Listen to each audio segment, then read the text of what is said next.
Evangelio de Juan, en el capítulo 7, unos guardias fueron increpados por unos sacerdotes y fariseos porque no habían traído a Jesús el Galileo ante ellos. Los guardias les dijeron que ese hombre llamado Jesús se expresaba diferente a todos los demás hombres que ellos habían escuchado, lo que incluía, por supuesto, a los fariseos, escribas y saduceos. Pero de entre los fariseos se levantó uno pidiendo prudencia en sus comentarios, y ese fue Nicodemo.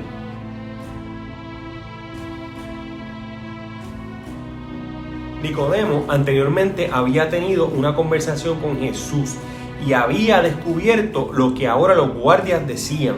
Nadie hablaba como ese hombre. En la conversación con Nicodemo, Jesús habló de las cosas que Nicodemo como fariseo conocía. Nicodemo había comprobado que Jesús era más que un simple maestro. Pero luego de que Nicodemo hablara a favor de Jesús frente a los otros fariseos y saduceos, ellos hicieron una afirmación chocante: investiga y verás que de Galilea nunca ha salido un profeta. Ese sentido de superioridad y de jerusalén-centrismo era tan grande que ellos creían que ellos y los suyos eran los únicos autorizados a interpretar lo dicho por Dios, y que a su vez era imposible que algún otro hombre que no hubiera nacido en Jerusalén podía ser capaz de profetizar en nombre de Dios. En su práctica era inaceptable un profeta galileo. Pero los fariseos estaban mintiendo, pues en el tiempo de los profetas existió un hombre que se levantó del territorio del norte y no solo llevó la palabra de Dios al reino de Israel, sino que cruzó las fronteras nacionales y llevó un mensaje de Dios a un pueblo gentil. Es más, ese pueblo no solamente era gentil, sino que era el enemigo directo de la nación de Israel.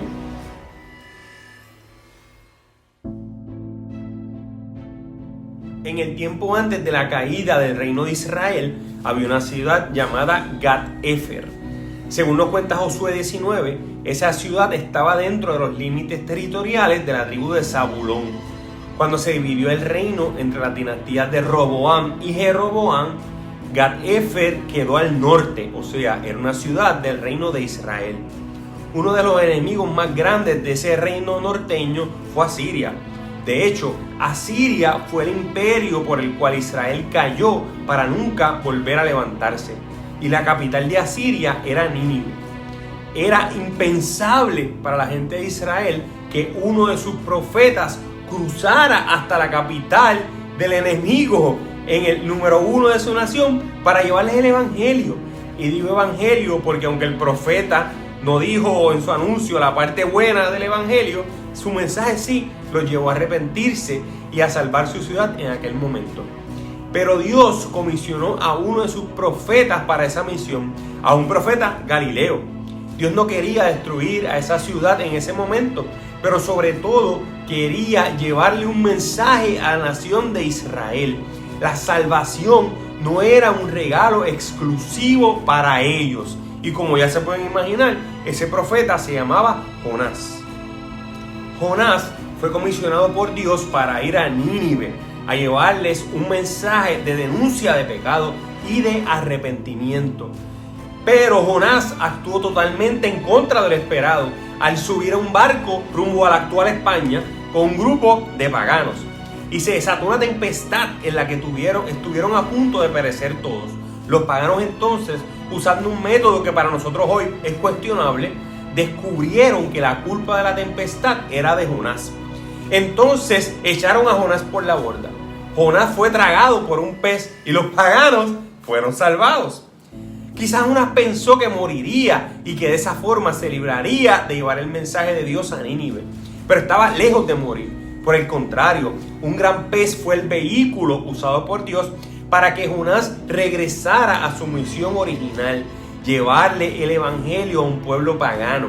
Y no le quedó más remedio a Jonás que cumplir con su tarea. Pero lo hizo a su manera, porque solo se limitó a decirle a los ninivitas que su ciudad sería destruida en 40 días. Pero Jonás no predicó ninguna oportunidad de salvación, solo habló de la parte de la condenación. Pero sorprendentemente, los ninivitas escucharon el mensaje y lo creyeron. Los ninivitas recibieron la palabra de aquel profeta extranjero y se arrepintieron de su mal proceder. Y finalmente ocurrió lo que Jonás no quería que pasara. Dios perdonó a la gente de Nínive.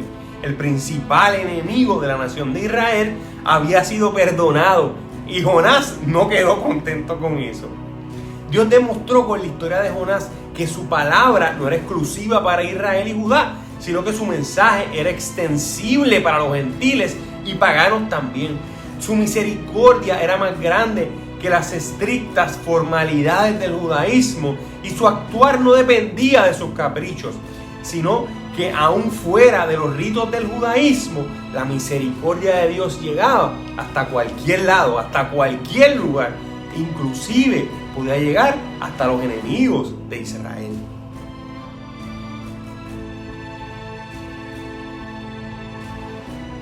Pero ya en el tiempo de Jesús, los religiosos de la época pretendían ignorar el mensaje de Jonás. Ellos preferían inclusive negar la existencia del profeta por su deseo de desestimar el mensaje de que el perdón y la misericordia estaban al alcance de todos si se rendían ante el Señor. Era más fácil rechazar el ministerio de Jonás y con eso ignorar la multiforme gracia de Dios y su misericordia. Y Jesús había venido precisamente a enseñar que Él era el camino hacia la salvación y no el ritualismo de los fariseos y de los religiosos. Era más fácil suponer que ningún Galileo se había levantado ni se levantaría llevando la voz profética de Dios, porque ellos eran los únicos, según ellos, capacitados para tener esa tarea. Y lo mismo pasa hoy. Muchos tratan de encajonar el mover de Dios dentro de su forma y su estilo. Ellos pretenden definir el actuar y mover de Dios de una forma tan estricta que a veces llegan al ridículo de pensar que si las cosas no son de acuerdo a su forma, lo que ven no puede ser de Dios. Inclusive he leído de personas que sienten un desagrado en lo profundo de su ser por cualquier manifestación o forma que no se ajuste a su cosmovisión o experiencia personal. Para ellos, Dios ya no es Dios, sino que lo que ellos han endiosado es su cosmovisión del Evangelio.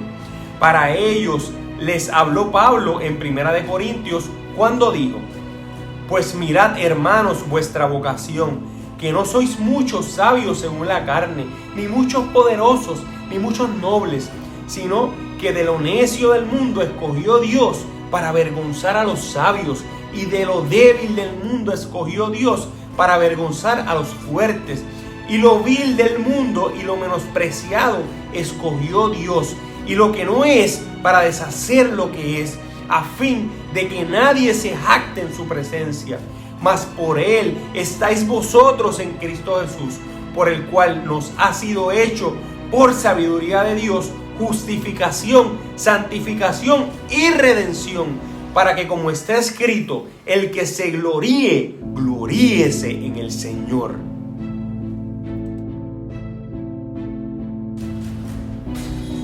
La soberanía de Dios está por encima de nuestros gustos y formas. Su soberanía es más grande que nuestros estilos.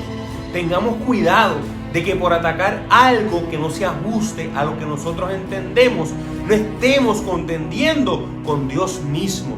Es bueno, obviamente, tener una estructura y una cosmovisión, pero es necesario que entendamos que si creemos que Dios es soberano, entonces debemos estar dispuestos a ver que Él se mueva de la forma que Él mejor lo entienda.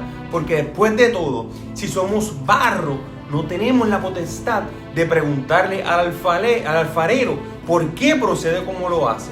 Seamos barro y contemplemos cómo el alfarero hace su gran obra en nosotros.